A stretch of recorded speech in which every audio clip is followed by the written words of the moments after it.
Hi, I want to share my story with you of how I got started with essential oils. You may be surprised to hear that I am not an aromatherapist. I have not taken an aromatherapy course. And aside from some lavender essential oil that I got from a grocery store to put in a dessert many years ago, I've never really used essential oils prior to getting started with Young Living in 2015. In fact, I am a speech language pathologist and I've been practicing for over 14 years. I've been married for 10 years and we have two children who are 8 and 4 years of age. Before Young Living, I wasn't concerned with what I was putting on my body. I wasn't concerned with the air quality. I loved to burn scented candles and would get so frustrated when my husband would blow those candles out 5 minutes later because they smelled disgusting. I had no idea that makeup could be toxic or the air quality in your home could be worse than the outside.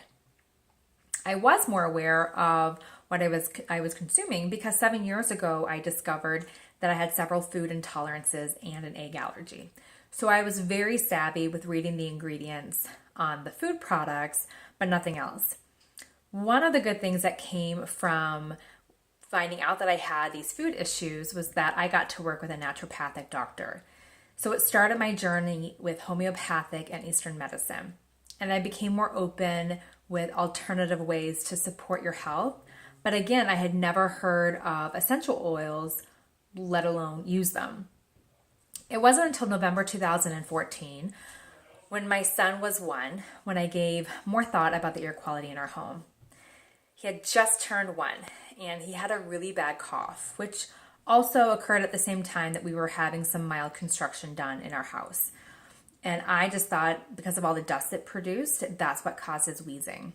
And I remember calling the clinic to see if I should bring him in. And the nurse who was answering my questions could hear him breathing over the phone and told us to take him to the ER because the clinic was starting to close. So I did. It was Black Friday. We spent 6 hours in the ER. He had multiple rounds of nebulizer treatments and steroid medicine.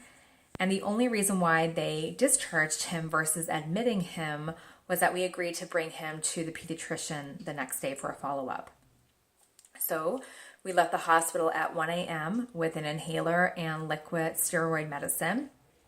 We brought him to the pediatrician the following day. What occurred afterwards was 3 weeks of in and out of doctor's offices, including an allergist. We were referred to an allergist because he just wasn't responding to the meds that the physicians thought he should have been. And the allergist simply said he had a really bad virus and we need to stay on these nebulizer treatments and steroid medicine for 3 months. And not only to treat the symptoms, but as a preventative measure to get him out of the cold and flu season so the virus doesn't come back. And I remember thinking how extreme it was for this little body to be having such major meds for 3 months. And it just didn't sit well with me. But I went along with it because I wasn't sure how else to help him. But what I knew I could control was the air quality in our home. Because at the time, I was still convinced it was the dust in the house that had something to do with this. So I immediately went home, went on Amazon, and bought 2 air purifiers, pretty pricey air purifiers. One for the dining room, and where the construction was occurring, and one in his bedroom. And I didn't notice a huge difference. But I started researching other ways to clean up the air. And a few months later, I saw on Facebook how some people were using essential oils and how they were using them to replace things like candles or making the house smell nice without using any toxic or synthetic ingredients. So I got my kit, and boy, was I overwhelmed. I spent a few months absorbing the information, trying different combinations, experimenting with them, and before I knew it, it was November of 2015. And my little guy was sick again. It was almost exactly 1 year to the day.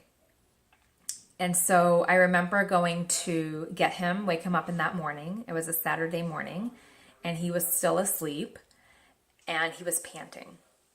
So I scooped him up, I brought him to the walk-ins and they did one treatment on him and said, he's too sick, you got to take him to the ER.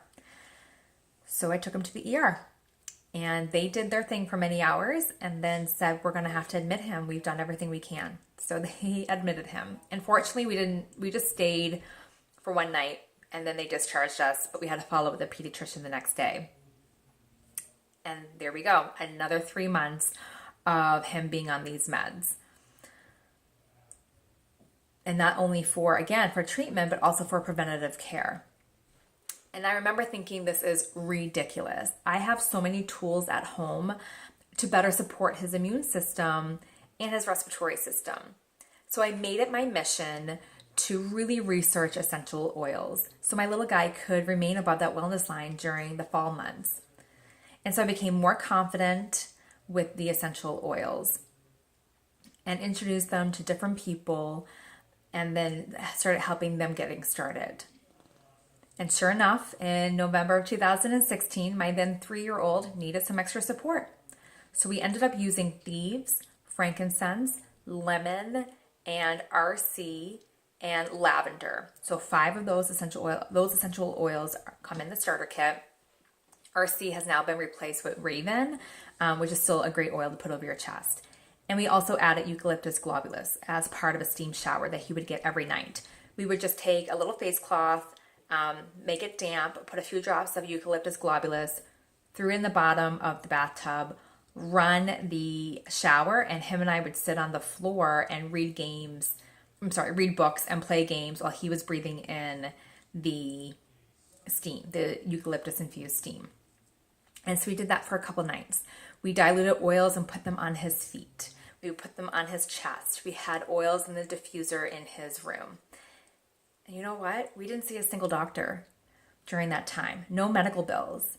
And not only did my son benefit from the oils, what we discovered when we were using different essential oils, my daughter was getting a lot of emotional support from them.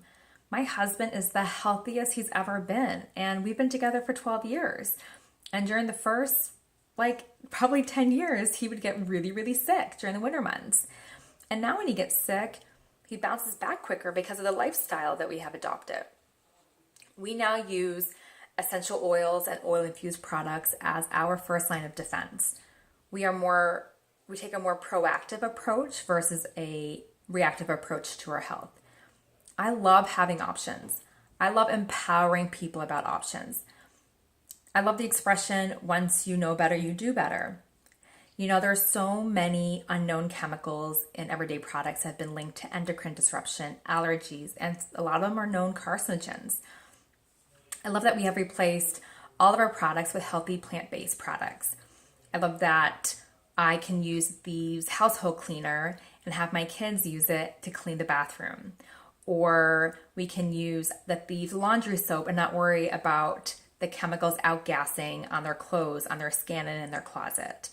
I love that I can, on my achy days, I can reach for Colazole pain cream as opposed to something like Bengay that has more synthetic ingredients in it. With Colazole, they use the wintergreen to help with that. We now have full control over what crosses our threshold, and that is a great feeling. Thank you so much for listening to my story.